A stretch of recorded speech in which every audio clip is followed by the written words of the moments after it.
Hey losers, I'm Coral. Welcome back to my channel. Welcome to the last big book haul of the next few months. You've probably heard me talk about this 50 times if you've been watching my channel lately, but I am doing the Read What You Own challenge, which is put on by Ollie over at Criminali. And like, I've seen them do this like a few times and I'm like, that's crazy. You're crazy. I hate it. But this year came around and I was like, ew, maybe I could do 25, right? But then I'm thinking about it and it's like, why not? Like, I have so many books that are just sitting there, and books that have been sitting there for years. What the fuck, right? Like, why even have them then? At least, you know, if I try them and I don't like them, I will just sell them. But like, I'm running out of space. I could buy bookshelves to put other places, but like, honestly, I should do that. But like, why am I holding on to these books that I don't know if I like? They're just sitting there. Like, what am I doing? I can't read 100 of the hundreds that I have. That, like, it would be another thing if I was consuming them with the speed that I am buying them, and that's just not it, especially not this year, which, like, that's okay. Except for these last couple months, I really haven't had time to read a bunch. My life has gone through some changes, good ones, but it means that I have less free time. But I can't be buying like 15 books a month and reading 5. It's just unsustainable. So, I did go out, I hit up Barnes & Noble before this challenge started and grabbed a few that it's like, I'm really dying to read them before I've read 100 other books. So there are a couple here that I am counting towards that because I bought them before the challenge. And then I have 3 here that came in subscriptions. So obviously I do have some exceptions to the rules for myself, which is I'm not canceling my subscriptions. If I get offered something that I'm really interested in from a publisher or an author, I will take it, I will accept it. But like, it has to be really interesting. Like, I'm not just gonna do anything at this point. If I go out of town and we happen to find a bookstore, like, I'm not going to torture myself. Really is what that is. So I do have some exceptions to my rule, obviously, and so I will have very small hauls at the end of the month where I will probably do like my Nightworms unboxing at that point, and then whatever other books I've acquired that month. But I am not buying, I'm done buying them until I've read 100, which at this point I have 91 to go. So let me tell you a little bit about the couple that I bought this month that can be read for the challenge. This one here is Black River Orchard by Chuck Wendig. Like, I will not pick up a new Chuck Wendig. And this one is about like an evil breed, an evil type of apple. You know how apples have different breeds, like, right? Like Gala apples and Braeburn apples and Macintosh apples and Honeycrisp apples. This is a bad breed. I'm just kidding. They're not called breeds. The word escapes me, but it is really funny to say breed of apple. So a breed of apple that makes people, 1, crave this type of apple, and 2, do bad things. So why the fuck not? It's big. It's Chuck Wendig. It is an out of hand type of plot line, like evil apples. Yes, please. Honestly, I love apples. They are underrated in my opinion. Like, I just really like, I have my favorite types of apples. I have the types that I won't eat because they're not crisp enough or too sweet. You know, like, I really like a tart apple. Not too tart. I don't like green apples really, but not too sweet. Like envy apples, a little bit too sweet for me. I eat a lot of fucking apples. Anyways, next is The September House by Carissa Orlando. This is about a couple who buys this like beautiful Victorian house, and there are ghosts inside of it, but only the wife of the couple can see them. And so there we go. It's a haunted house story. I really have heard a lot of good things about this. And I was like, you know what? It's here. Also, I just really like to be able to buy and support horror authors through big box stores like Barnes & Noble, because I want them to continue to show up there. You know what I mean? And usually when you are, when they see that people are buying these books, they also, you know, some of the like indie authors get in there too sometimes. So that's good. I almost dropped this book. That would make me sad. Next is The Reformatory by Tananarive. This is about like a historical horror type of story that takes place in the Jim Crow era, where a young boy is sent to a reformatory, like a residential school. And we all know, like, bad things happen to people, bad things happen to children. They were not treated like humans at places like that. So he's seeing like ghosts there, and it's like, oh, well, that makes sense because there are like most definitely dead children there. And it seems like it's going to be hard hitting. I just read another one of Tananarive's books, and like it just really is putting me in the mood for more of her stuff. So I've heard great things about that as well. I also picked up Looking Glass Sound by Catriona Ward.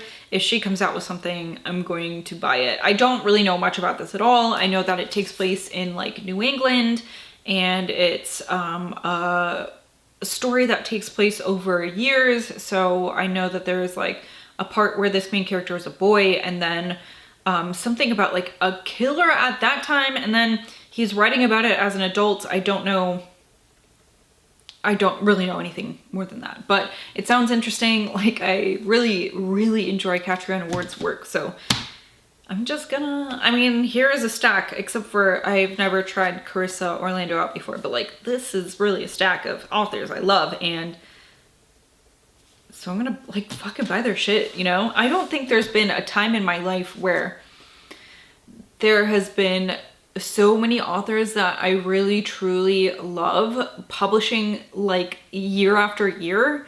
It's wild, and it's just such a time to be a horror reader.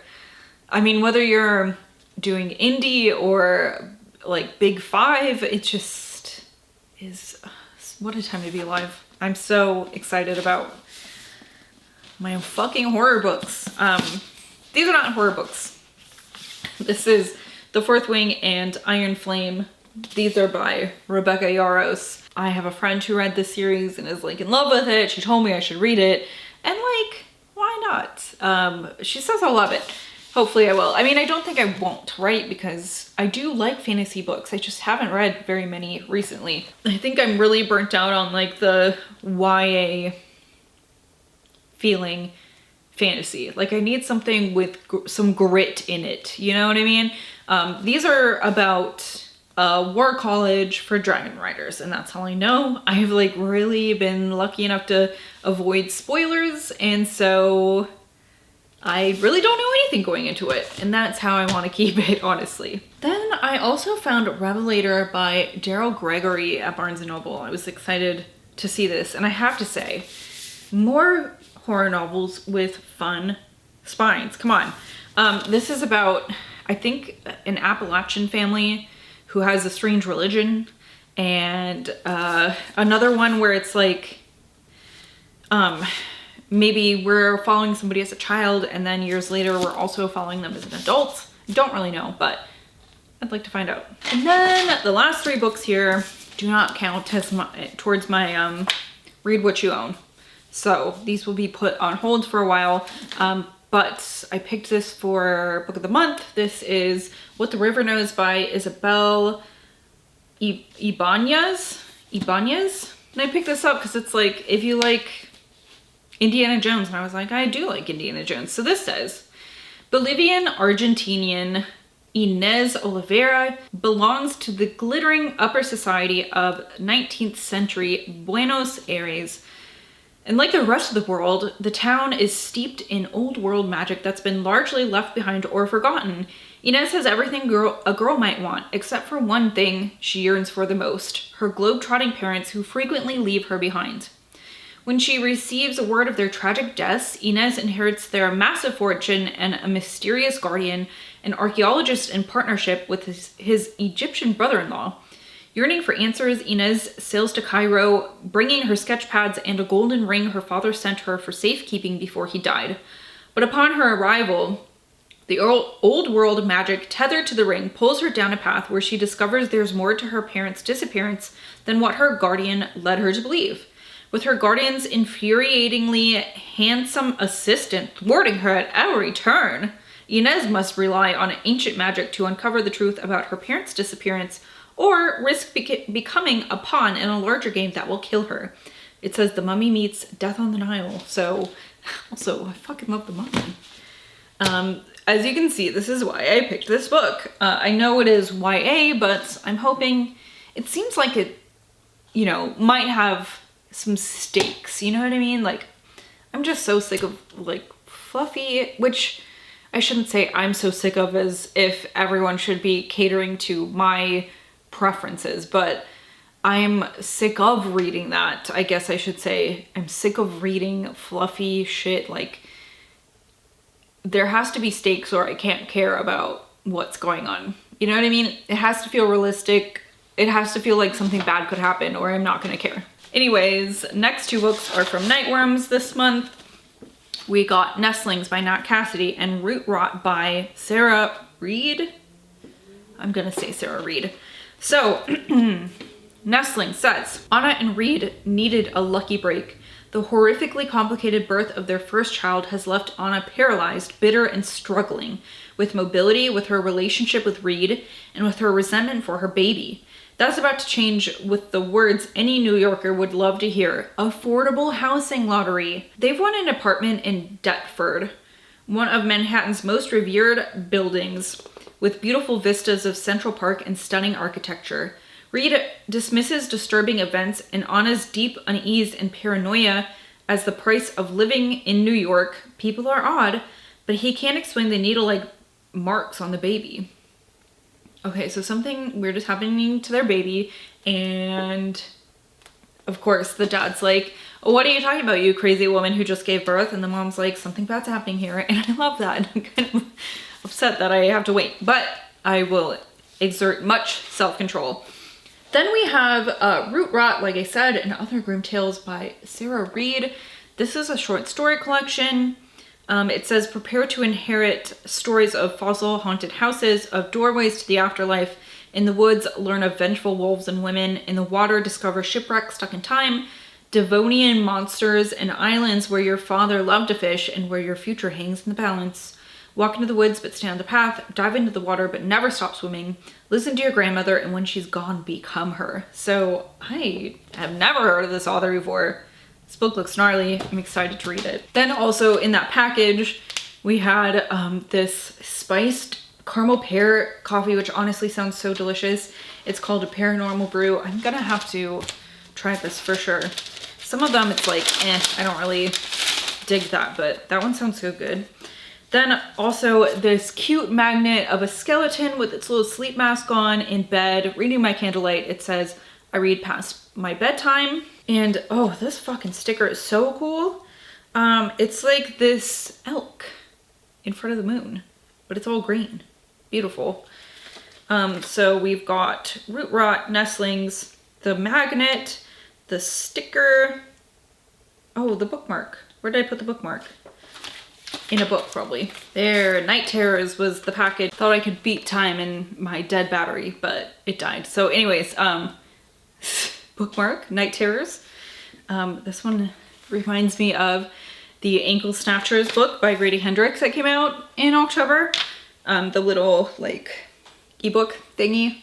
Anyways, that's all I have for you today. Thank you so much for watching. I would love to know if you've read any of these, what you thought about them, if there's any I should get to ASAP, if you're doing the Read What You Own challenge. I'd love to know how you've progressed through that, how it's going.